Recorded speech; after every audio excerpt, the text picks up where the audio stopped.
Hi there, welcome to a key video within the Presgrove case. We're actually looking at it from the point of view, the sister to Stevie Howard, known as Sarah Long, an individual that has made some cold statements in recent time or so, claiming that when it comes to Presgrove's death, he kind of had it coming to him, taking responsibility, his recklessness, his actions, getting drunk, that's what led to his death, and no one else was to blame. You'd be familiar with that.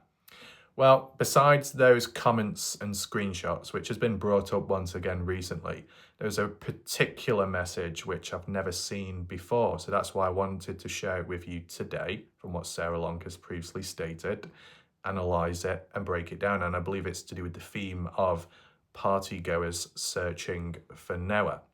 See, what will be interesting is comparing it with Jasmine Millan and her statement.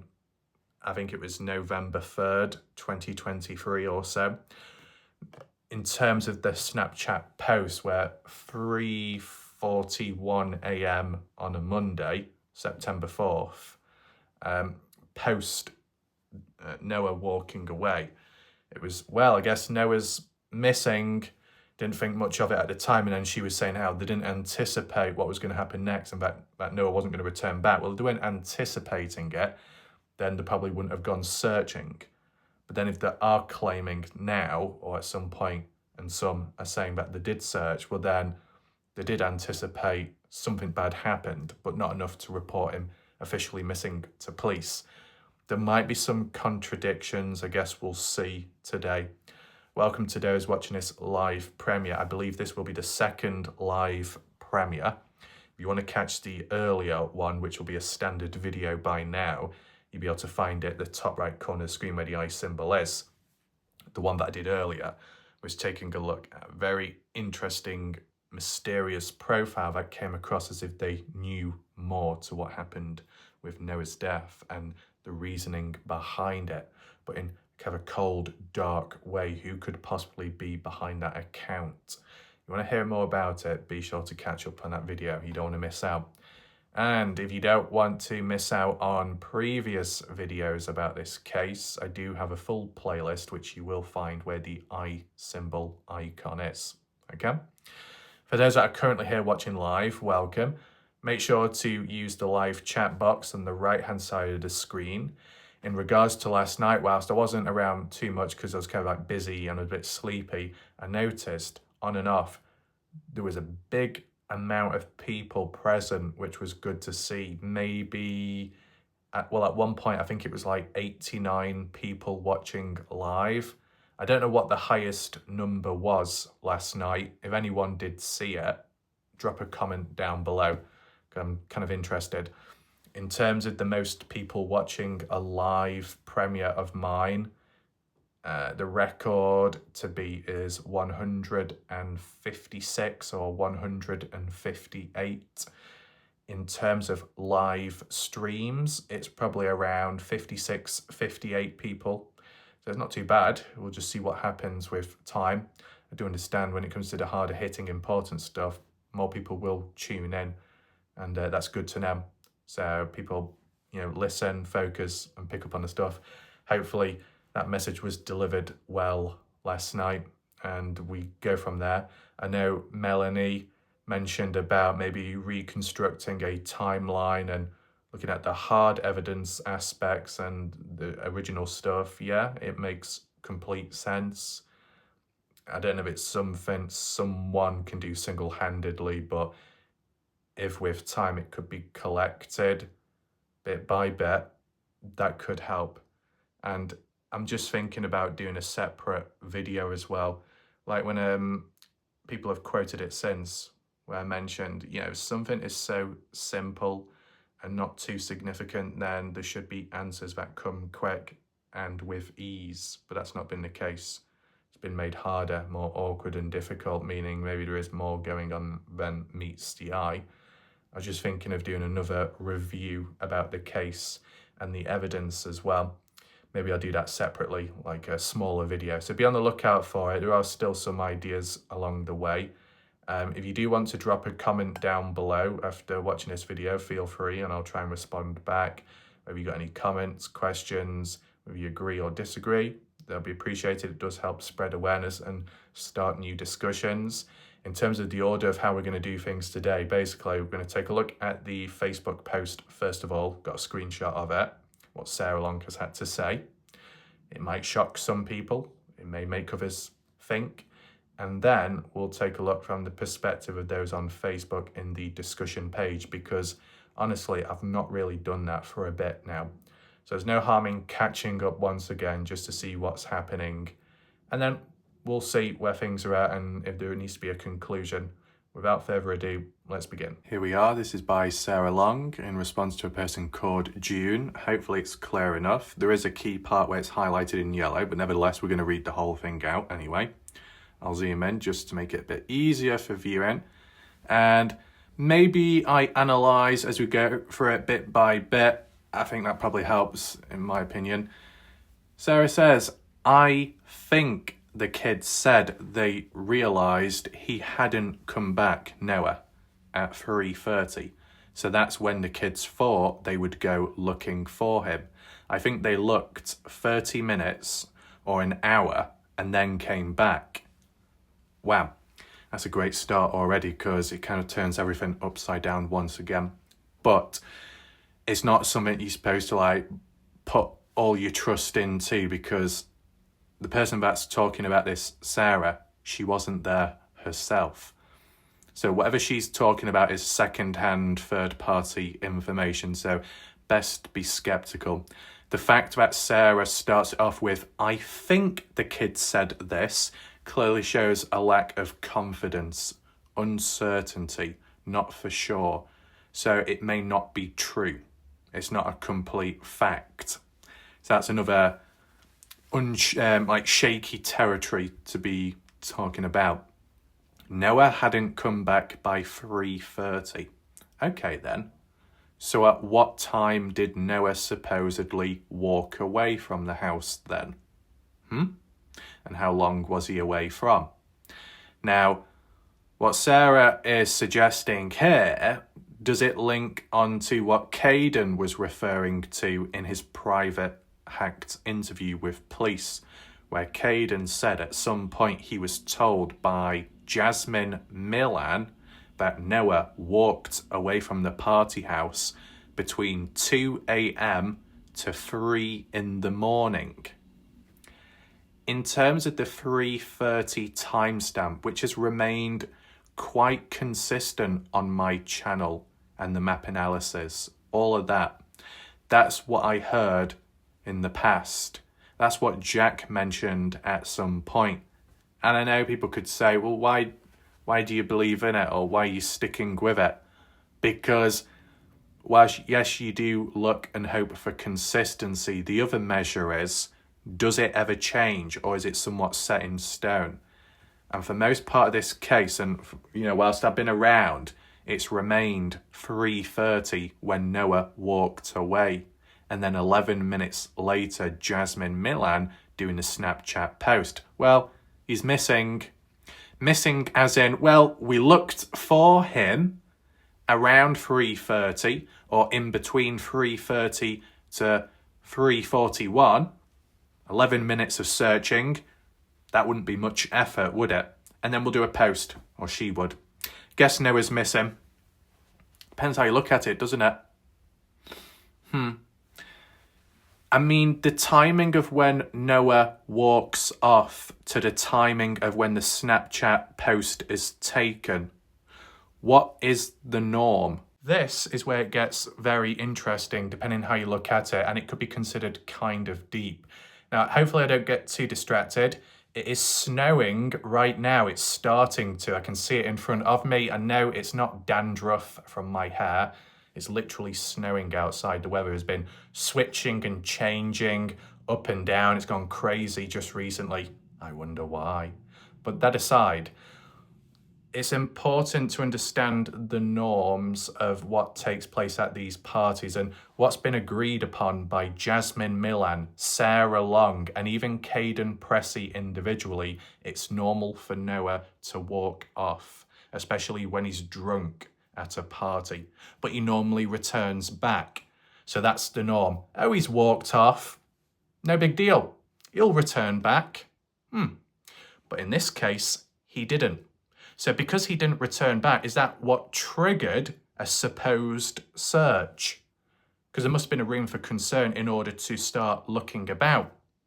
But if it's true what Sarah Long has stated in the past in response to Jasmine Millan on Facebook when defending her at that time of the questioning of the Snapchat by saying the night before. What does that mean? The night before when Noah wandered off and the partygoers went out searching for him, found him, returned him back to the house. We don't hear about that much, but for Noah to wander off the night before and possibly not intend on returning back because it breaks a certain curfew, an abnormality. Hey, he's not back. Where is he? Let's go out and search for him. And then successful, and then bring him back. Well, it's normal for Noah to wander off. Is it really, when this time round he didn't return back, so you had to go out and fetch him like a dog? And then when it came to Monday, when he walked off yet again and he didn't return back, you lot supposedly went out searching once again? That's where the norm breaks down. Compared to all the other times in the past, Noah always walking away and then coming back. And yet this one party, the final one for Noah, once, if not twice, he walked off and it went past a certain time expiry, which then got the attention and the concern of certain party people. Based off of these different stories and claims are true, it's quite eye-opening, isn't it? The fact that the final time Noah walked off and didn't return back because he ended up dying somewhere, somehow. The night before, when he supposedly walked away and people had to go searching for him, how long was he away from the house or the party, from the people?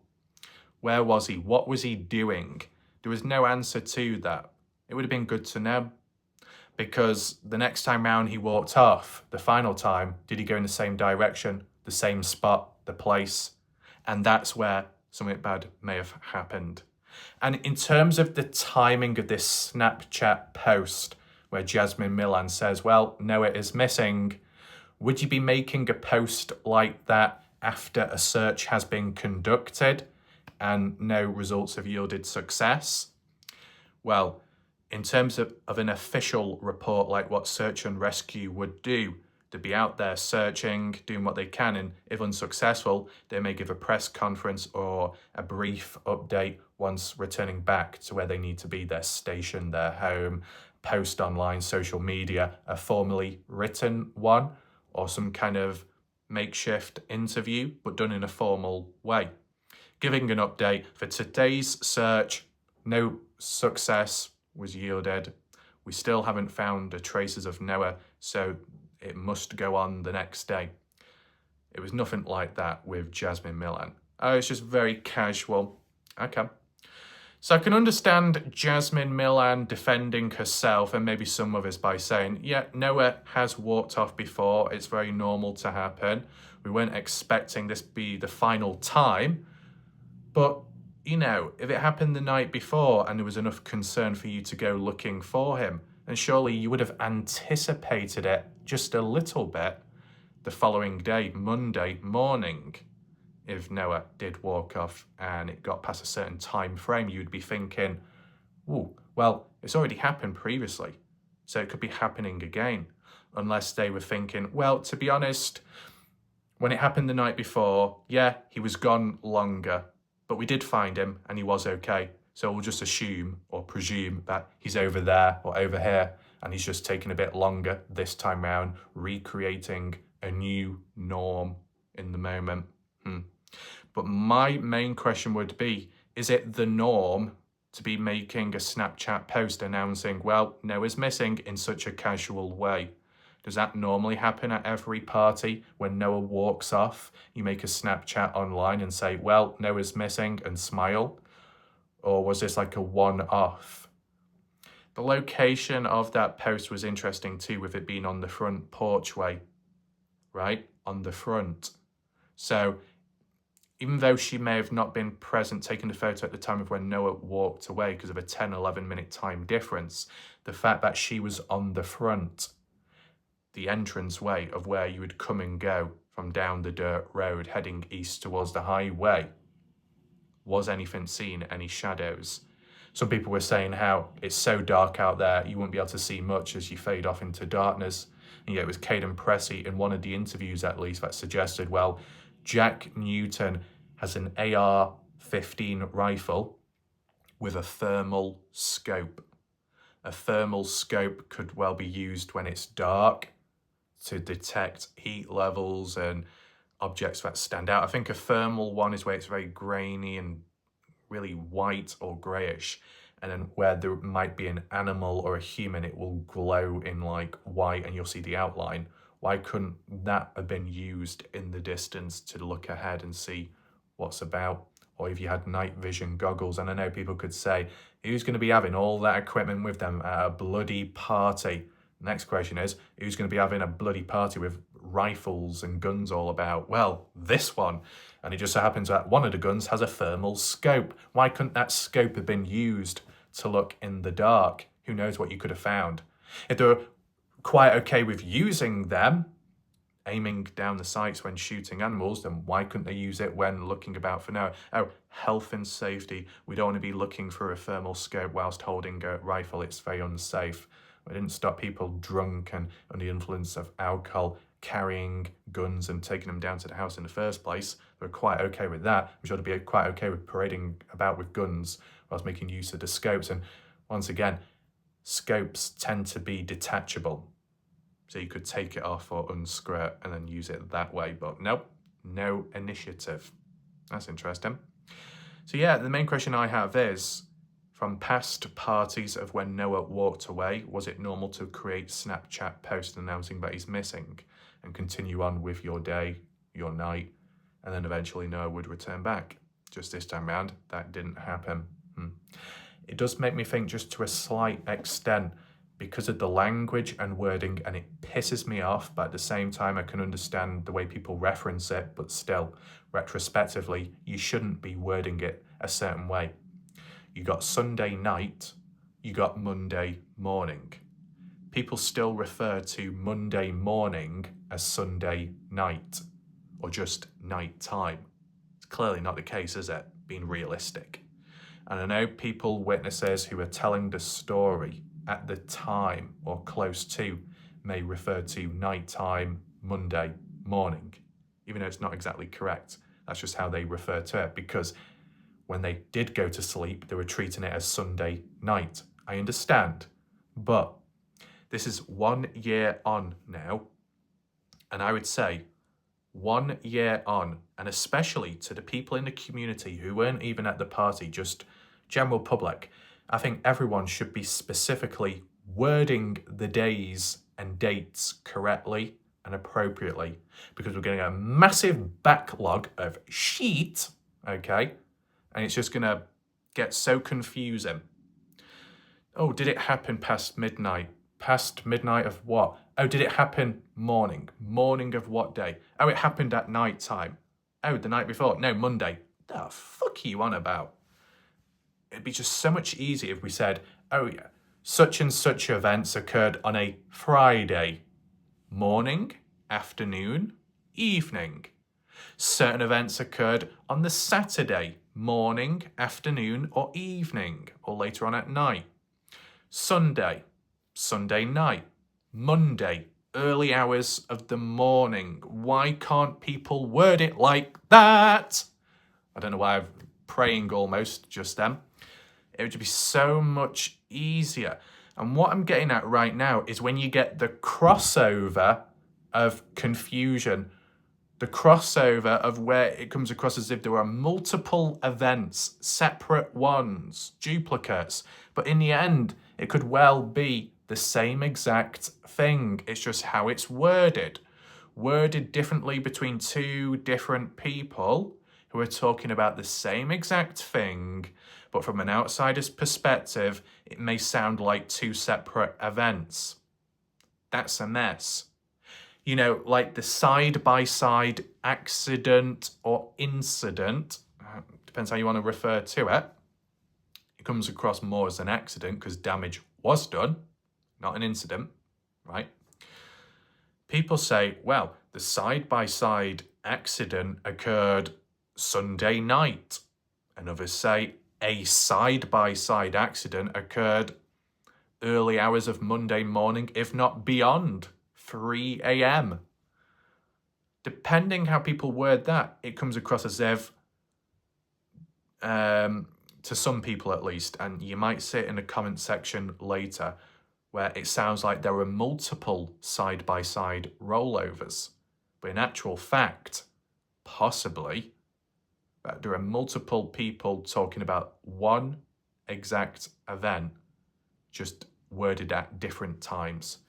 To be more specific, a person could say the side-by-side rollover occurred at night time, and then someone else could say it happened early hours in the morning.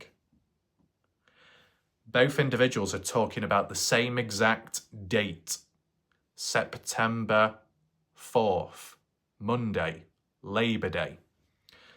But one person's referring to Monday morning as nighttime, and then another individual is referring to Monday morning as morning or early hours of the morning. Do you see how shit it is? Just give a date. Just give a time. Is it Monday you're referring to? Is it Sunday you're talking about? Just be clear. It'd be so much easier. And people can say, oh, well, it's just how we word things because of like when we go to sleep. It doesn't fucking matter. Bananas in pajamas isn't here right now telling a bedtime story, even if Sharon is in her pajamas already, her jammies.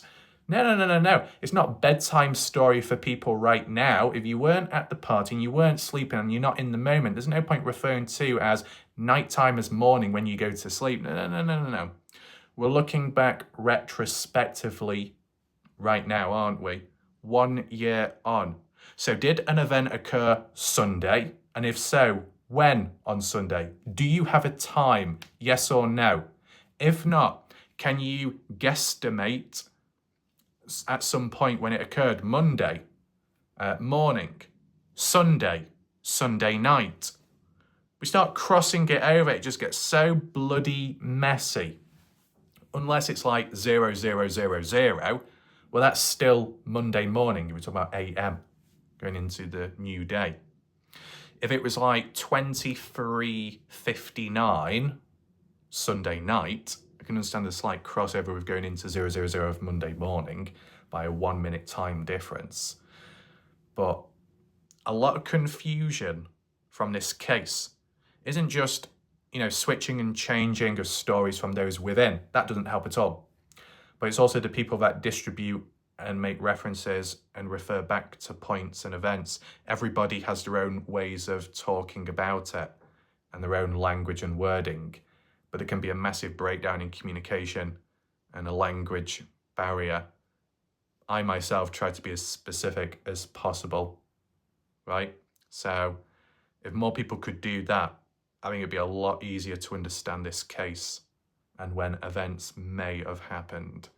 So with that being said, let's just return back to Sarah's comment and continue reading. The next point that needs to be analysed briefly is, okay, supposedly partygoers come back at 3:30 then. Well, then why were people previously stating that it was 3:30 when he left? Sarah, I think they looked for 30 minutes. Right, so if it was to work backwards, Noah hadn't come back by 3:30, so that's when they started looking.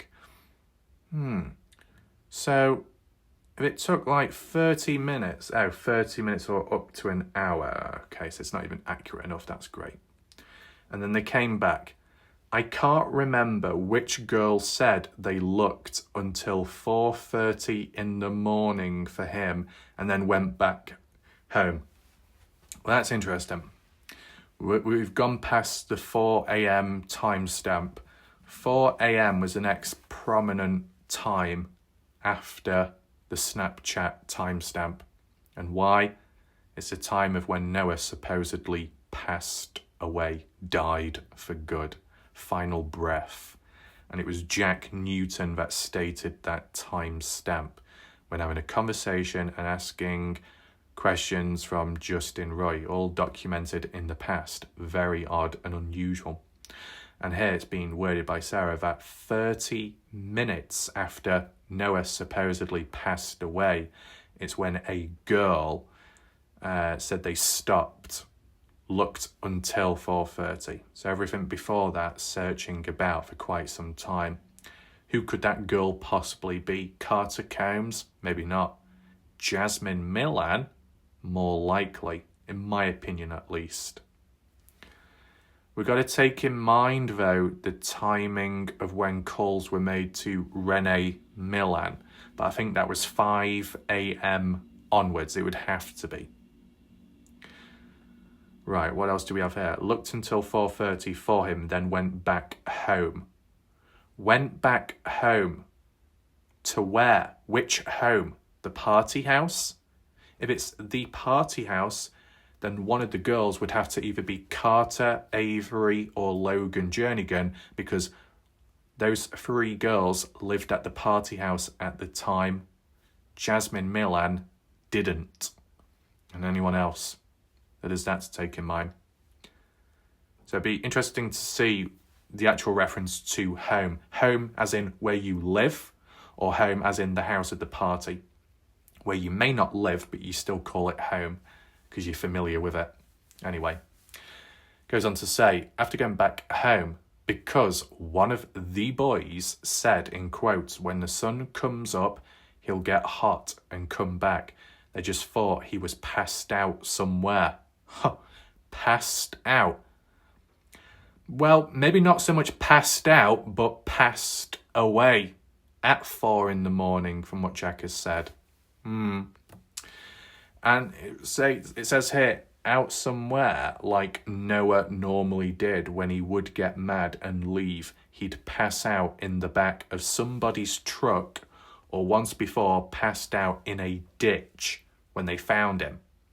Oh, what? A ditch along the highway? See, and that's happened once. Okay, so it's not that common, that exactly. But passing out in a truck because of being drunk, likely. Consistent with what Caden has stated, when Noah's drunk, that's when he normally walks off. It's a normal thing for him to do. It might be, but is it a reckless thing? Yeah. Depends the environment you're in. If you're in a big field and there's no dangers, hazards around, no road, you might be okay. But a populated area, water, a hole, things like that where you could fall, trip, get hit by an object, dangerous. You're in a vulnerable place. You need to be in a safe location if you're going to be drunk, or at least around people. Even like being walked back home by someone you know and trust. That makes a big difference. To be passing out in somebody's truck would highlight, if that happened with Noah in this situation, it would be on site of the property, very nearby to the houses where the vehicles were parked. As for ditches, I don't remember seeing any ditches on the street view unless it's near to the highway. And maybe we can take a look at that very shortly. What else do we have? So, I think, that's what Sarah says, I think. Not that I know, but I think the kids went back home at 4:30 in the morning. Well, the kids, how many of them went back home to where they live? Is that so? Well, let's use 5:15 a.m. as an example upon Caden's timeline and see if it really does connect in just a second. But I'm not 100% sure the exact times, and honestly I'm not sure a bunch of drunk kids know their exact times. Luckily for their phones, then we'll tell a different story. Did we get to see those phones? I don't think so. There's a lot of uncertainty expressed here by Sarah, but there was quite a great deal of confidence at another point, what we looked at recently, where she was saying about Noah's death, his responsibility, mainly his fault.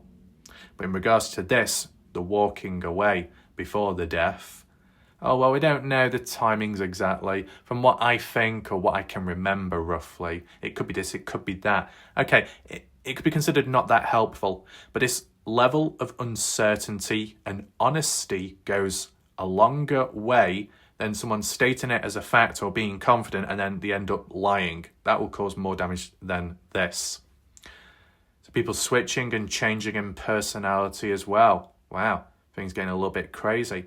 But let's just stick with the 4:30 timestamp of people, kids going back home. How true is that? We've transitioned onto the maps at the party house specifically without really any markers, so it doesn't blind our vision.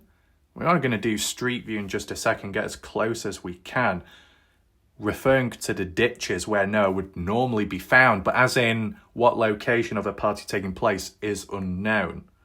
But that, I think that was worded as it occurred once at some point, so that's not as common as being found in the back of a truck, Noah. Interesting. But if we were to apply it to here, maybe the weekend before party, who knows what we could find.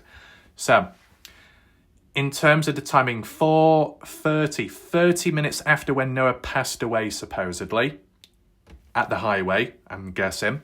And Jack must have been there to know the time. It sounds so casual wording it like that, but, not enough action has been taken since in regards to it, and it hasn't really been countered or ruled out completely, so it still hangs in the balance for discussion and comparison. But if we're using Caden Pressey's timestamp, being in the party house at 5:15 asleep, how many people were asleep at 5:15? And how many people were at the party house at that time? Because Jack Newton wasn't at the house. He was returning back to tell people the news, right? So, in terms of all the named individuals I can remember at this location at the time of 5:15 onwards, those asleep, for example, Caden Pressey, Brylan Sweat, Mikey Lair, Isaac Rojas, and then possibly asleep, you've got Logan Jernigan, Avery and Carter Combs. That's 8 people. Was there anyone else at the party house at 5:15? I've only counted 8 people. I'm just wondering, is there any other names I might have left off the list? I mean, Travis, Colton, maybe JJ, obviously not there, because we've not heard any mention about those said individuals being present at that time.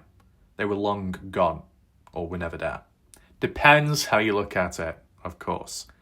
I just wanted to balance my wording out. You can always look back for future references to understand the uncertainty with that. At least from Caden's account, Caden Sunday night, possibly crossing into Monday morning, no timestamp given, seeing Colton, Travis Monson, and an unknown skinny guy, whoever that is, returning back to the house to get alcohol and then possibly leaving for good, maybe. Crossing paths with Noah, unknown of. Ultimately, it would be good to know the timing of the shower with other events and the timing of that. In this case, it'd be good to know the timestamp of when Caden saw those guys returning to the house and leaving. And does it compare to the timing of when Noah walked away? Because, at least from how it's been worded here by Sarah, around 3:30 is when Noah hadn't returned back, so he must have walked away earlier, before that. If that brings the times back, closer to earlier, as in going backwards closer to Sunday night, it has like a reverse negative chain effect of implications, because it shortens the time window of multiple events taking place after that side-by-side. If that's side-by-side at 2:40 a.m, then the shower, then the running about supposedly teabagging, then getting filled up with food, yogurt and noodles, then the sleeping debacle, and then walking away, and then 3:30 being the time of when supposedly Noah hadn't returned back. So then what's the true timestamp of when Noah walked away? Does it link back to Caden's private interview of 2 to 3 a.m, Jasmine Millan stating that's the time roughly when Noah walked away? Or is that a prime example of roughly between 2 to 3 in the morning, possibly closer to 3 a.m, but that's still an estimate, possibly between 3 a.m. to 3:30, and maybe actually closer to 3:30 instead. Yeah, 3:30 at the end of the day. Comes across, when worded originally as 2 separate events of Noah walking away, from 2 to 3 in the morning, mentioned by Jasmine Millan, relayed by Caden. And then Jack at some point saying 3:30 when Noah walked away. 2 separate events, or one event told differently by 2 different people with different timestamps given. One more specific than the other, but both are talking about one event of walking away. You see the issue, don't you? Just like the implications with the side-by-side and how that's worded, the language used there. Just like Sarah Long making a reference to the night before when Noah wandered off and people searched, found him, collected him, returning back to the house. What night was that? Sunday night? Saturday night? Friday night? No date given. It's annoying. When Sarah refers to, the night before, does that mean the night before as in the morning time of the current day or the day before? What a mess. And how I word it there may sound confusing, but that's just a microcosm of this case and how people approach it and word it. It's annoying. So, with that being in mind, just want to, personally, I don't want to beat around the bush. And some people may not have an issue because they may not have any bushes. But where we are right now, there are a range of bushes. Okay? As you can see, couple there, couple here and there. But the reason why I wanted to get on ground level was any areas which are considered a ditch. Is that a ditch? I'd say so. If Noah was once found in a ditch in the past, would it have been on site or near to the site of this property? Or was it a different location? Could it have happened where, on this occasion, Monday, September 4th, Noah ended up in a ditch once again, or was close to one when something unfortunate, bad happened out of his control? You can clearly see a ditch that runs all the way down there up to that tree. As for the other side, not as much of a ditch. Not exactly out of sight. But it does dip down, just like how it does there. There's a bit of concealment with the vegetation. There we go. You see how it drops down? There's like a little gully. Yeah. It's like a line that goes all the way.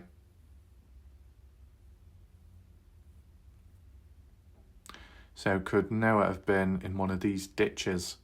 In terms of where his body was found further down this way, it was on the side, that area. That area. Not this exact area, but on the hard shoulder. That's what we call it in the UK. And nearby is the ditch.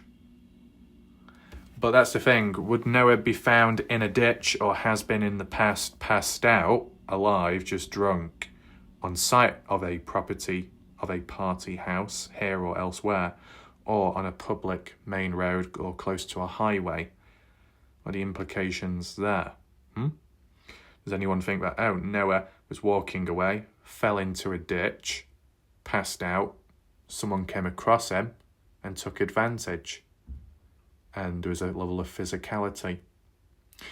I mean, I don't know if it has been talked about, but is there any way to try and figure it out, question the first blow, the first contact made to Noah somewhere on the body? Was Noah conscious at the time of the first hit, the first strike, whatever you want to refer it to? Or was Noah passed out when it happened? If there was video footage, then that would probably make more sense, clear it up, but we don't have that publicly speaking. Now, with this little map analysis done for now, we probably should return to the comments section of the post on Facebook and just glide through that. We don't need to get too heavy, but just look at some key commenters and what they've got to say. I just want to make one last reference before we do head on over. When people say about Noah possibly being in one of the fields nearby where he may have died, where he may have been murdered, isn't it interesting how whether it be Sarah Long or Stevie Howard, one of the two did make a reference to the teeth and a wheat field. I don't know if we need to bring that up as a standalone video because I've already done that on my channel. But for those that weren't quite aware or have forgotten, make sure to listen in quick.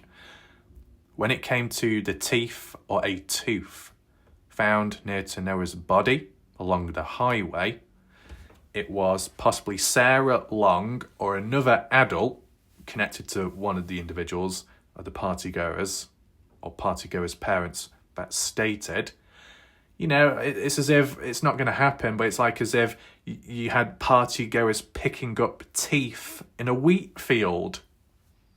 It just wouldn't happen, or it wouldn't be likely. I'm just roughly re-quoting what's been said, but the reference of picking up teeth in a wheat field. Why'd you be picking up teeth in a wheat field when Noah's body was found on a highway and you lot believe that's where he died? Why'd bloody teeth be in a field? Unless that's where Noah truly died. These little slip of the tongues. Is that possible? Leave your comments down below. Here we are. This is the comment section. Just confirm. That's what we've looked at. The one on the side highlighted. The one on the right is basically what we've seen. I don't know why it's like duplicated, but whatever. We're only going to look at a couple of comments here, and that's just because of the timing. I don't have much time to be recording.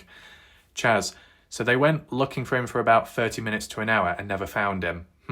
So they went searching for him for quite a while, up to an hour long. Obviously a level of concern to be spending that much time.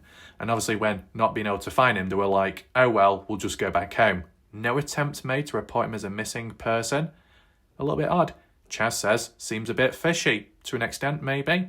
What happened to Noah or Noah for him making the choice to attend a party and drink? How's he been blamed for what happened to him when Jack Newton was the one who wanted Noah to come back to the party that Sunday afternoon evening? I wonder what the persuasive language was like. Do we have a text? Do we have a conversation, a phone call? Is there any hard evidence of when Jack wanted Noah to come back, what was actually said? I feel the comment she made about 4:30 and a guy stated that he'll come back when it gets hot, that Noah will come back. Jack Newton made that same comment in his interview. In my opinion, I feel he was awake at 4:30 a.m. Well, if Jack was awake by 4:30 a.m, it would explain the 5:15 timestamp of Jack coming back to the house to let people know the news, and possibly before 4:30 still being awake because of the 4 a.m. timestamp of Noah supposedly passing away as worded by Jack. Exactly. And Noah didn't take anything to the party, and I personally believe he didn't really start drinking. So when Justin says Noah didn't take anything to the party, you mean didn't take any alcohol? Chaz, I honestly think Jack Newton didn't go to sleep at all. Well, based off Caden's timeline, supposedly Jack never went to sleep. My question is how Jack conveniently woke up, meshed his dad right after 5:53, right as soon as Noah was discovered by the semi-driver and the 911 call was made by Tyler Hardy. Yeah, coincidence in timing, I guess. Definitely weird. Alarms me that Noah was only there at the party Sunday at 7:30 p.m. until 10:30 p.m. And that's when he started asking for a ride home from multiple people. If that's the case, Justin Roy, up to 10:30 when he wanted to start leaving, 10:30 is the same time when Caden referenced his cousin Georgia coming on down, the 15-year-old. And that coincidence as well, indirectly, these crossovers with timestamps. Is that why Caden Pressey couldn't give Noah a ride back home by 10:30? Because that's the same time when Caden's cousin came down. So Caden had to stay at the party and watch over the cousin. Now, Caden originally said he couldn't give Noah a lift back home because Caden had been drinking and didn't want to get in trouble with police or pulled over. But 10:30 is the timestamp when Caden referenced he sobered up because his cousin was present. Probably still alcohol in his system. Caden may have meant I just stopped drinking from then on then to watch over the cousin to make sure she's safe and okay and communicate with his mom, Alicia Lee, in the process. Being present at the party, now having a responsibility and role, wanting the cousin to be safe and wanting his mom, Alicia, to be updated every now and then. If Noah had reached out to Caden for a lift home, it would have meant Caden would have had to have left the party and have abandoned his cousin, which I'm sure Caden didn't want to do. That could be a reasoning as to why Noah couldn't be taken home then, if we're basing off that timestamp. If you agree, let me know. Why after only 3 hours? That's very fishy to me that Noah wanted to get back home. Yeah. To cover so much distance, 42 miles or so from where he lived at the time to down to the party house, coming back again. How long does it take in hours to cover 42 miles or so? There and back in total, to just only be at the party for 3 hours. It's not really making it worth one's while, is it? So, yes, there's a range of different comments, I understand, but I'm a bit short for time. So I just wanted to briefly go for it. What's that? He said he was there. They went to bed earlier than others because he was going fishing, Jack. That's being checked and cleared by investigators.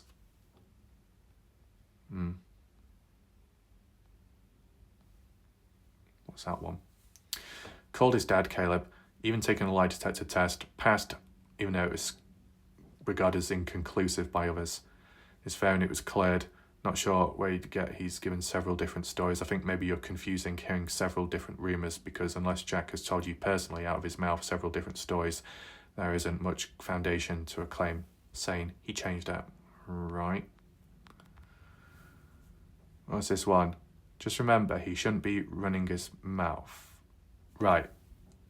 You might be shocked by that. Check my video out earlier. If you check my video out earlier, you'll see.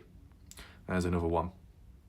That appears to be it for the comments. I know there were some responses there, but that will be more so to do with the video that I did earlier, where I gave my own thoughts.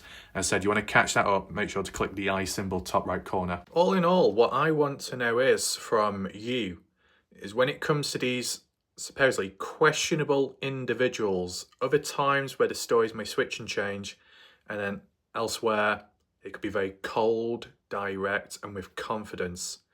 This time round, a level of uncertainty, not quite sure, and second, third-hand information being passed on, and not really being delivered well either, by the likes of Sarah Long. Do you find that more genuine and more believable compared to the other stuff said from Sarah, or is this just yet another mess up with language and wording? Let me know in the comments down below. I personally think it's not worth looking too deep into at the moment, in case it unravels everything else and causes even more confusion, where you think you've made some kind of progress and you got some foundations in place, and then you realise it doesn't align with other stuff being talked about. The screenshot what we looked at today as to when the conversation took place and where. I'm guessing Sofa Sleuth, but I don't know when it happened with what's being talked about. You'd think it might have been... Would you think it would have took place earlier on? No, because you would have had a better memory then. Maybe more so recent, as the memory is lost with time. Oh, I think I remember what was said. I think this is what happened. That doesn't play well. My prediction or suggestion question is, whilst for the partygoers and witnesses, the good people who may have a hard time remembering, reiterating points from the past, the longer the case goes on for, having to try and remember it, things changing and mistakes made along the way, I get that. But the other set of people, like, how do we refer to them? The opposition, the dark side. Could any of them with time, as time moves on and memories drift away, if anyone was responsible at the time early on, possible lies made in order to protect themselves?